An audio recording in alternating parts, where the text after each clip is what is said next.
আমরা সেন্টেন্সে মূলত এমন ব্যবহার করব যখন অনেকের মধ্যে বোঝাবে তখন এমন ব্যবহার করব, আবার যখন দুইয়ের মধ্যে বোঝাবে সেক্ষেত্রে আমরা বিটুইন ব্যবহার করব। তো এখানে দুটা বাক্য দেওয়া আছে, আমরা এই বাক্য দুটার কোথায় এমন এবং বিটুইন বসাবো তা আমরা দেখে নিই। এখানে প্রথম বাক্যটি হলো they divided the money dash the children, তারা শিশুদের মধ্যে টাকা ভাগ করে দিল।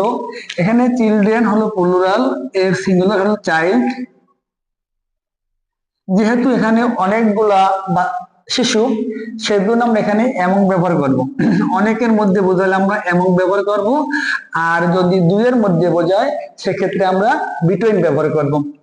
তারপরটি হলো আই ডিভাইডেড দ্য ম্যাঙ্গো, আমি আমটি ভাগ করে দিলাম ড্যাশ টু বয়েজ, দুইজন বালকের মধ্যে।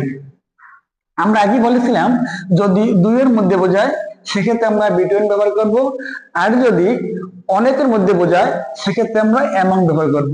যেহেতু আমি এই আমটি দুইজন বালকের মাঝে ভাগ করে দিলাম, সেজন্য আমরা কি ব্যবহার করব?